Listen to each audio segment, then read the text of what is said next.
Okay guys, welcome back sa ating YouTube channel. Mga katropa, isa na namang kwentuhan sa iba't ibang uri ng negosyo. So isa sa mga negosyo na talagang patok na patok and hindi nawawala sa uso is yung tinatawag na water refilling station. And alam naman natin na ito talaga mga OFW, mga pangkaraniwang tao, tayo lahat mga katropa, nangarap tayo na someday, gusto ko magkaroon ng negosyo. Di ba ganun lagi? Ayan, yung iba na nagtatrabaho sa kasalukuyan, alang araw magkakaroon din ako ng negosyo. Kaya yung mga kabataan ngayon, ay, gusto ko magkaroon ng negosyo. Well, isa sa mga simpleng bagay na pwede na magkaroon tayo is yung water refilling station. Una, in demand siya, continuous yung demand. Hindi nawawala sa circulation, and yung matinding pangangailangan sa malinis at maayos na tubig, ligtas inumin, safe, water, nandun ka agad, di ba? Parang bigas concept na negosyo na yung demand at pangangailangan ng tao ay hindi nawawala. Kasi sa ngayon, di ba, nauuso na talaga yung water refilling station. Gusto nila filtered water. And kahit na mayroong mang supply ng tubig, ay hindi na tayo nakakatiyak na malinis pa rin kahit nga yung mga nasa tubo na, di ba? So, ibig sabihin, naka-ready na rin na gumastos yung mga Pilipino dun sa tubig na pinabayaran na nakalagay sa galon ng mga kulay blue.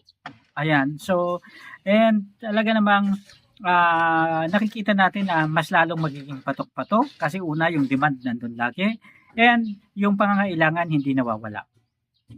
And ano ba yung mga dapat natin pagandaan kung nais natin pumasok sa ganitong klaseng negosyo? Ibig sabihin, isa sa pinaka-profitable business dito sa Pilipinas, and magkano ba yung puhunan na dapat nating ilaan? So, paghahanda sa puhunan at kapital kung nais natin pumasok sa isang water refilling business. Ibig sabihin, sa pagsisimula ng water refilling station, nangangailangan tayo ng una, sapat na puhunan. Kalawa is tamang lokasyon, and pagsunod sa health standard. Yung tatlong bagay na yun, napaka-importante, di ba? Puhunan, kasi hindi naman biro. Hindi naman 5K lang yung puhunan dyan, mga katropa. Ikalawa, tamang lokasyon. Paano kung mali yung location? Ibig sabihin, konti yung demand mo, di ba?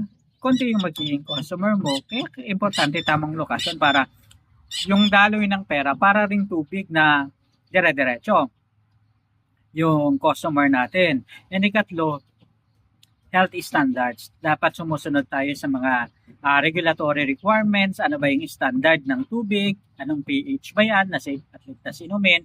Baka mamaya sobra mga chemicals na nakalagay dyan. So, importante talagang iniingatan natin kasi tinitake to ng mga tao. And kahit kayo siguro, pagiging customer rin ng sarili nyong water refilling station.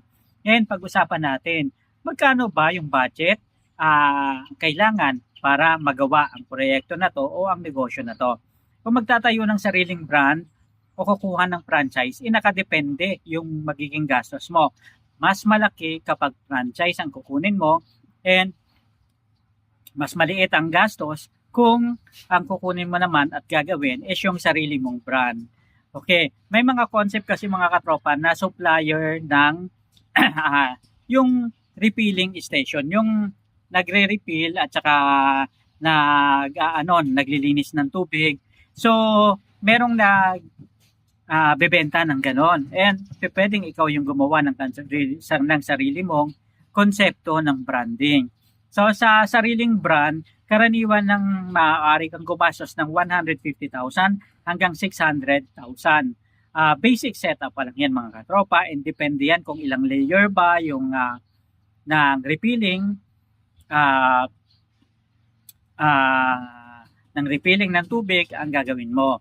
Ang ikalawa naman is yung tinatawag na franchise na maaaring magsimula ng 80K hanggang 800K, depende sa brand. So may mga sikat na brand, Aquabest, Crystal Clear, Living Water, and maaaring umabot pa yan ng milyon. Depende nga sa kung anong klase, ilang liters ba yung capacity. So yung filtration equipment kasi mga katropa, kasama na dyan sa gastusin na yan, iba pa yung pag-upgrade mo yung area and yung mga kagamitan na kakailanganin mo. So kaya yung 80K to 800K kasi minsan doon sa franchise pwedeng utay-utayin yung pagbabayad. Pwedeng monthly, quarterly, o pwedeng 3 years to pay. Kaya pwedeng maliit muna yung puhunan hanggang sa mabuo mo. Samantalang sa sariling brand naman, kailangan mo talagang bilhin ito ng ora-orada. Ayan, 150K to 600K, 80,000 to 800,000 naman sa franchise. Okay. Kasama rin sa gastos mga katropa yung tinatawag nga na water filtration equipment o reverse osmosis o UV. Renovation ng shop, delivery vehicle, motor vehicle, multi-club, at syempre iba't ibang permit. So yun yung mga dapat nating pagandaan mga katropa. And yung ikalawa, pagpili ng magandang location. Maghanap ng lugar na may mataas na demand gaya ng residential areas na malapit yung mga apartment at matataong kalsada. Bakit? Kasi nga, kung maraming mga, halimbawa sa subdivision, di ba, maraming mga naninirahan dyan. Sa mga barangay, sa mga kantuhan ng barangay, para ikaw lagi yung nakikita. Kasi the more na nakikita nila, na-highlight mo na yung brand mo at ikaw yung may isip ng mga tao. So, once na naisip nila, kailangan ko palang bumili ng tubig, ikaw kaagad yung lalapitan. At syempre, kailangan yung area is madaling mag-park yung mga motor kasi marami ring bumibili mga katropa na gusto nila makuha kaagad yung bibili nila na tubig, na refill na tubig. And lalong-lalo na yung nawawala ng tubig sa bahay, sa mga bahay nila. So, usually talagang dumadayo at pupunta pa dyan. And importante rin mga katropa yung meron kang delivery system na kung saan kailangan mo ng mga motor vehicles o multi-cab. Yung iba naman nakikipag-tie up sa mga tricycle driver na i-deliver na yung mga water nila. So, sa pagpili ng lokasyon, pinakamaganda yung mataong lugar at yung mga kantuhan na laging nadadaanan, yung mga lusutan, ayan. So, yung mga crossing, importante yan mga katropa. Malalapit sa mga establishment and residential areas. Dapat rin mga katropa yung areas natin ay may sukat na 25 square meters. Mababa na yan. Na magkakasya yung tangke at saka mga equipments. Siguro mga 25 to mga 50 square meters o 30, 45. Depende kasi yan mga katropa sa dami ng sa laki ng equipment. Filtration equipment. At syempre, kakailangan mo rin ng space na paglalagyan yung mga lalagyan, yung mga asul na mga galoons. So, syempre, makakakuha yan ng mga spaces. And kailangan mo rin ipakita kasi na malinis yung espasyo mo. Importante na may makita yung mga customer mo na mga lalagyan para at least makita nila na maraming customer na bumibili sa iyo para at least pagkaroon sila ng tiwala dun sa brand na binibilan nila ng tubig. Kasi importante yan, kalinisan, kapag naisip nila, ay maraming bumibili pala doon. O sige, i-try ko nga. And kapag nagustuhan nila, dire-diretso na yung customer. Kailangan man lang i-maintain mga katropa.